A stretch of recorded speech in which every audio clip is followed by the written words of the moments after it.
Bienvenue dans cette guidance. Allez, je me connecte au guide de lumière pour vous transmettre le message du jour.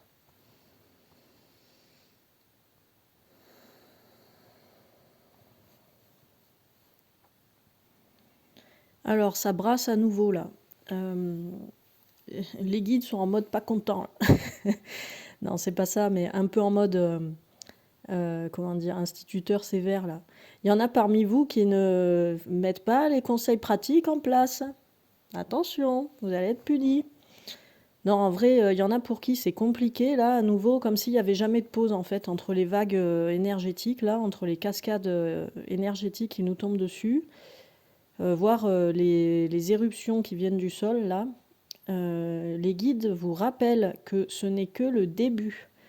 Ce qu'on vit en ce moment, là, ces derniers mois, c'est rien par rapport à ce qui s'en vient dans l'année et potentiellement l'année suivante.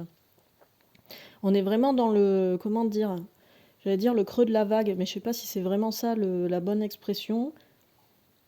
On est dans le trou du toboggan, quoi. Enfin, vous voyez, dans les grands 8, là, c'est comme si on était dans le creux. Ça va remonter de manière agréable, mais pour l'instant, on est en train de se faire brasser dans les vagues, sous l'eau, dans les cailloux, là. Et, euh, et c'est rien, ça. Apparemment, c'est rien par rapport à ce qui s'en vient dans le reste de l'année. Donc, les guides vous rappellent que il est urgentissime, là, apparemment. Donc, comme d'habitude, prenez ce qui résonne. Ça concernera peut-être pas tout le monde, mais pour certains, il est très urgent de mettre en place des points d'ancrage, des points de sécurité, de stabilité. Donc, je demande des précisions. C'est-à-dire, il y en a parmi vous, alors pareil, comme vous êtes de plus en plus nombreux, en plus, prenez vraiment que ce qui résonne. Il y en a qui ont besoin de trouver une stabilité géographique, là. C'est indispensable, parce que l'errance, c'est pas la bonne année pour faire de l'errance, entre guillemets. Donc, trouvez-vous un endroit, là, et posez-vous, et restez-y jusqu'à ce que les choses se stabilisent. Parce que de toute façon, on n'a aucune maîtrise sur ce qui se passe à l'extérieur. C'est-à-dire que les énergies, les vibrations, etc., qui brassent et qui remuent là en ce moment, et qui remueront dans le futur, et qui ont remué par le passé aussi, on ne peut pas avoir la main là-dessus. Par contre, on a tout notre pouvoir à l'intérieur de nous-mêmes. Donc c'est ça l'idée en fait. Trouvez-vous un endroit pour vous stabiliser géographiquement, mettez en place des habitudes, des rituels, comme un cadre sécure en fait. Mettez en place quelque chose de fixe, mais à l'intérieur de vous. Alors, la stabilité géographique, c'est une chose. Mais ce que les guides disent surtout, et sur ce sur quoi ils insistent, alors j'entends encore respiration, donc ça veut dire que c'est encore et toujours sur la respiration qu'on peut s'accrocher, parce que ça, c'est quelque chose qui sera toujours là tant qu'on est en vie dans ce corps, en tout cas sur cette planète. Mais en tout cas, c'est accessible à tout moment, c'est gratuit, on peut le faire de toutes les manières qu'on veut, etc. Ça, c'est la seule sécurité intérieure qu'on a là dans toute la vie et quelles que soient les choses qu'on traverse ou qui nous traversent, c'est de respirer pour être dans notre corps, pour être ancré, pour être présent. Donc vous voyez comment ça résonne pour vous, ça. Il n'y a aucune excuse pour ne pas faire ces respirations conscientes, en fait. Ça demande aucun effort, juste d'avoir la conscience de se dire « Ah mince, là je respirais pas en conscience. Allez, du coup je respire. Inspire et expire. » C'est tout, en fait. C'est gratuit. Donc il n'y a pas d'histoire de « j'ai pas d'argent, j'ai pas ci, j'ai pas ça ». Vous n'avez pas besoin de vous déplacer. Vous n'avez pas besoin d'être en lien avec qui que ce soit pour faire ça. On vous demande juste de respirer pour revenir à l'intérieur de votre corps et pour apaiser le mental là, qui essaye de comprendre à tout prix ce qui se passe à l'extérieur alors que vous ne pouvez pas expliquer d'une manière ou d'une autre ce qui se passe actuellement. Ce n'est pas possible. Et il n'y a pas de mots pour décrire ça puisque de toute façon c'est propre à chacun en fonction de notre état d'évolution intérieure, donc l'état d'évolution de notre corps humain, de notre véhicule d'âme, on vivra les choses de manière différente. Il y en a pour qui, en ce moment-là, c'est atroce, mais c'est normal. Vous avez repoussé peut-être ça, là, cet état de conscience, ces choix que vous deviez faire pour évoluer, etc., etc. Donc là, si c'est le bazar, ben, d'une certaine manière, c'est un peu le juste retour des choses dans le sens où vous étiez invité depuis longtemps à faire tout ça et vous avez repoussé, repoussé, repoussé. Aujourd'hui, vous prenez conscience, du coup, c'est peut-être violent, Mais ce n'est pas trop tard. Commencez déjà à faire ça plutôt que de vous morfondre, de vous plaindre ou des choses comme ça. Ça, c'est autant d'énergie qui font que accentuer le caractère désagréable de ce qu'on vit actuellement dans cette transition, dans cette transformation planétaire et humaine en fait. Et galactique et que sais-je encore, tous les mots possibles et imaginables du cosmos, parce que c'est complètement exponentiel tout ça. Ça touche tout le monde. Ça touche aussi apparemment les planètes du système solaire qui, individuellement, de leur côté, changent aussi de vibration. Donc ça, forcément, ça a un impact sur le système solaire, sur tout ce cycle-là comment dire, la ronde, la danse des planètes, ça a un impact aussi. Et toutes les planètes s'impactent entre elles, du coup, par définition, puisqu'elles se gravitent les unes autour des autres. Donc tout ça, enfin, c'est énorme. On ne peut pas mettre des mots là-dessus, en fait. On peut potentiellement y mettre une conscience, mais on ne peut pas expliquer ça parce que ce n'est pas explicable du point de vue mental. Par contre, quand on est dans le ressenti, on peut avoir des informations et par là, on peut savoir quoi faire et comment être, surtout, pour réussir à vivre ça de la manière la plus agréable possible, quel que soit notre plan de vie, notre mission, l'endroit où on se trouve, etc. Mais ayez conscience que plus vous repousserez cette mise en place de choses saines et bénéfiques dans votre vie, plus ce sera compliqué et désagréable. Donc conscientisez dès à présent, faites votre choix finalement. Est-ce que j'ai envie de continuer à repousser, je reste dans mes vieilles habitudes, aussi nocives soient-elles pour mon être et mon âme et tout ça? Ou est-ce que je fais le choix de mettre en place d'autres habitudes de vie, d'autres manières d'être et de faire, tout en gardant à l'esprit que mettre ces habitudes en place, comme vous avez tardé, que vous avez procrastiné là-dessus, que vous aviez peur peut-être, ou que vous ne saviez pas comment faire, etc. Mais du coup, si vous le mettez, commencez seulement à le mettre en place maintenant, ça peut être difficile et inconfortable. Mais ça, c'est pareil, ce n'est qu'une phase. C'est normal que changer des habitudes de vie soit difficile et inconfortable. C'est normal. Ça prendra un peu de temps pour se mettre en place, mais dites-vous que si vous repoussez encore ce début de mise en place des habitudes saines, vous allez encore avoir toujours plus de mal à les mettre en place. Donc conscientisez ça et faites votre choix. Qu'est-ce que vous voulez pour votre vie là à l'instant T? Est-ce que vous voulez avancer, évoluer, suivre le flot et le mouvement de ce qui se trame là sur Terre et autour de la Terre dont on n'a absolument aucune maîtrise? Ou est-ce que vous voulez rester dans vos petites croyances de votre endroit là et continuer à vous plaindre de ne pas vous sentir bien alors que vous n'êtes pas du tout dans ce flot et que c'est normal du coup qu'il y ait des blocages dans votre vie? Voyez comment ça résonne pour vous. Évidemment, il y a plein d'autres choix possibles. Je prends toujours les extrêmes volontairement pour illustrer l'orientation un peu du panel, mais les choix sont illimités, bien entendu.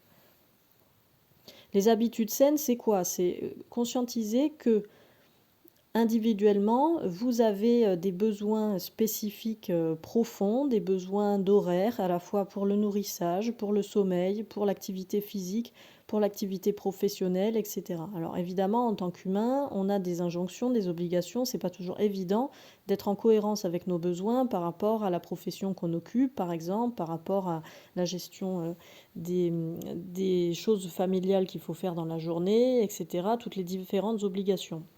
Sachez que comme d'habitude, les guides disent souvent ça, et c'est une des lois universelles, vous avez toujours le choix en fait. Dans tout ce que vous faites, c'est un choix et toutes les situations dans lesquelles vous vous retrouvez découlent de choix que vous avez faits précédemment. Donc ça peut être violent aussi pour certains d'entendre ça, mais pourtant, voilà, j'invente rien là-dessus, c'est une loi universelle et c'est quelque chose qui est fondamental à comprendre. On a toujours le choix de tout, tout le temps. Après, encore faut-il assumer ses choix, les conséquences et ajuster si les choix étaient finalement peut-être moins pertinents qu'un autre choix, etc., etc.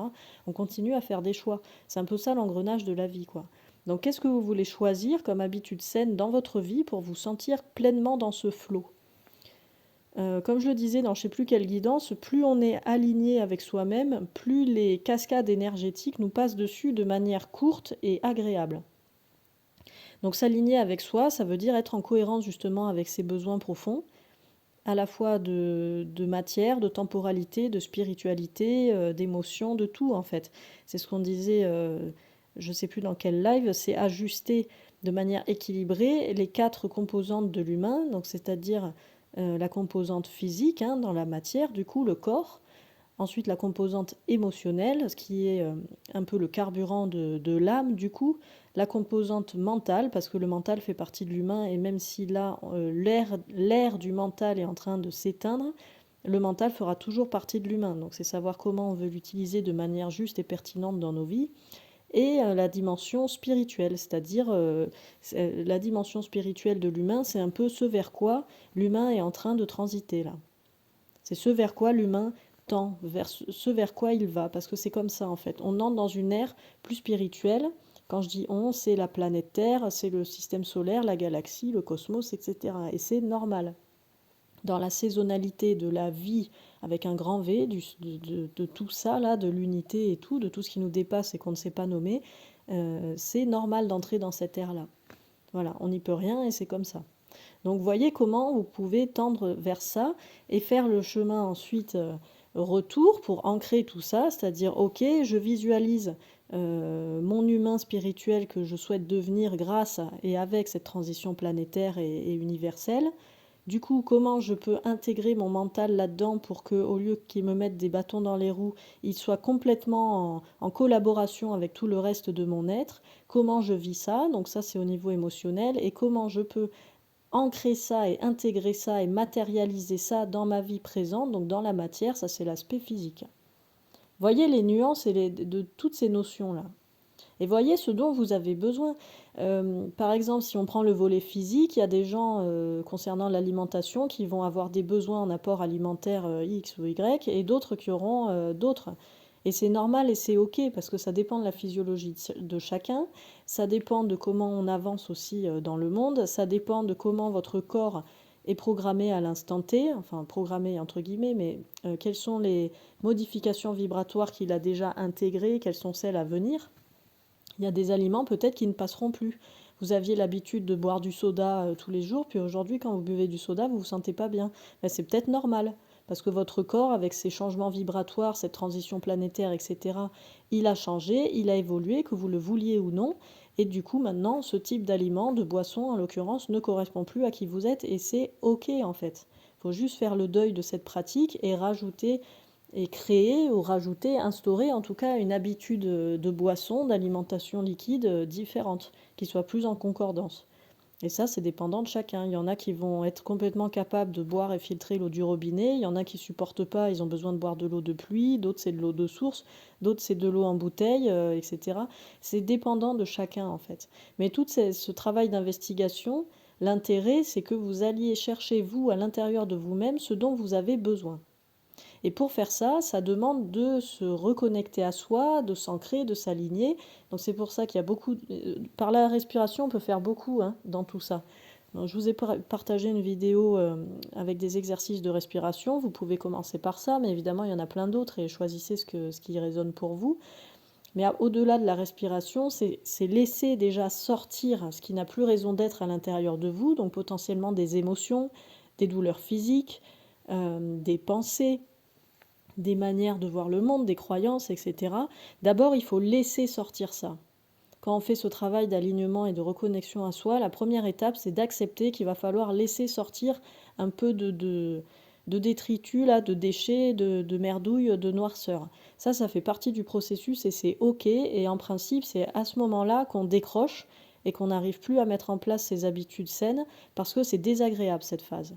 Mais ayez conscience que cette phase désagréable, elle est nécessaire. Et de la même manière que toutes les phases du monde, plus vous accepterez et plus vous conscientiserez cette phase désagréable de laisser sortir et jaillir les choses dont vous n'avez plus besoin, qui sont encore à l'intérieur de vous, plus ça passera vite, plus ce sera facile à faire, et plus vous aurez du temps et de l'espace à l'intérieur de vous pour pouvoir instaurer ces nouvelles habitudes et ces nouvelles pratiques de vie qui vous sont d'ores et déjà beaucoup plus bénéfiques par rapport à l'évolution de votre être tout entier. Voyez comment ça résonne pour vous, ça. Toutes ces notions-là, elles sont hyper, hyper, hyper importantes. Mais vraiment, les guides insistent vraiment là-dessus. C'est-à-dire que là, n'attendez pas demain pour mettre ces habitudes en place, commencez aujourd'hui. Et faites commencer à le faire de manière progressive, petit à petit, tranquille. Ça va quoi, tranquillement. Vous voyez ce que je veux dire? Et soyez doux et indulgent avec vous. Si vous avez décidé de vous lever à 5 heures du matin parce que c'est ça qui vous convient pour avoir le temps de faire vos pratiques, etc., faites-le. commencez à le faire tranquillement. Mais si un matin, vous avez besoin de rester 1 heure de plus au lit, ben c'est OK. N'allez pas commencer à vous flageller tout de suite. Oh là là, j'ai pas réussi à me lever à 5 heures, etc. et compagnie. C'est pas ça l'idée. L'idée, c'est de rester douceur, de se rendre compte dans ce cas, ah ben mince, je voulais me lever à 5 heures, j'ai pas réussi. Donc comment justement observer ça? Pourquoi j'ai pas réussi à me lever à l'heure qui me convient aujourd'hui? Qu'est-ce qui s'est passé à l'intérieur de moi? De quoi j'ai eu besoin? Qu'est-ce que j'ai fait la veille qui a fait que j'avais besoin finalement de rester un peu plus dans le lit alors que je voulais me lever à 5 heures, etc., etc. Observer et conscientiser simplement les choses pour faire les ajustements pertinents et nécessaires en fonction de vos propres besoins. C'est ça aussi, vivre dans cet état de conscience. Conscience de soi. Là, on ne vous demande pas de faire pareil que le voisin ou d'enrôler plein de gens autour de vous pour faire la même pratique. Si vous sentez le besoin de créer un groupe, par exemple, de pratiques collectives pour mettre ça en place, c'est parfaitement OK. Mais il ne s'agit pas de le faire, encore une fois, avec le mental, ni avec la tête, ni avec l'ego, ou que sais-je encore. Il s'agit de le faire avant toute chose pour et avec soi-même. Parce que le changement qu'on veut voir dans le monde commence par soi. C'est pas moi qui l'ai inventé, ça. Il y a une phrase qui ressemble à ça, qui dit cette chose-là. Et c'est vrai, parce que, enfin c'est vrai, c'est une loi universelle qui a été constatée et reconstatée. Quand on vit en conscience, on se rend très vite compte de tout ça. On attire à soi ce qu'on est, et on voit en l'autre ce qu'on est aussi. Donc quand vous mettrez des pratiques de vie saine, on va dire des habitudes saines, en place dans votre vie, vous verrez aussi que votre environnement est potentiellement susceptible de changer. Le lieu de vie, peut-être qu'il ne conviendra plus. L'emploi, peut-être qu'il ne conviendra plus. L'entourage, les amis, les collègues, etc. Et ça, c'est pareil, ça fait partie du processus et ce n'est pas grave. Ça fait partie, si vous avez fait le souhait profond et sincère d'évoluer et d'avancer dans votre vie, il y aura forcément des choses à modifier pour continuer à avancer. Et ça, c'est la loi universelle de je fais la place pour recevoir. Voilà. Je fais le vide pour recevoir, je fais de la place pour recevoir. Voyez comment ça résonne pour vous tout ça. Alors là, l'énergie du jour, c'est vraiment en mode coaching, guidance, etc. Mais parce qu'il y a certains d'entre vous qui ont besoin de se faire un peu secouer, là, que ce soit un peu énergique pour leur dire, bon, allez, maintenant, bouge-toi, quoi. En gros, c'est un peu ça l'idée. Le monde a besoin de toi, donc arrête de rester dans ta bulle. T'es complètement enfermé dans tes angoisses et compagnie. Maintenant, relève-toi et commence à faire des pratiques, des choses, étire-toi, fais des respirations, change d'alimentation, couche-toi à des heures différentes, fréquente des personnes différentes, commence à faire des activités peut-être plus créatives pour laisser ton âme s'exprimer davantage, etc., etc. Et observe et constate le résultat et vois si ça résonne pour toi et si c'est en cohérence avec tes aspirations profondes et avec tes envies et tes besoins. Eh bien, ça secoue, effectivement. Mais là, c'est un secouage positif. Mais comme d'habitude, prenez uniquement ce qui résonne pour vous.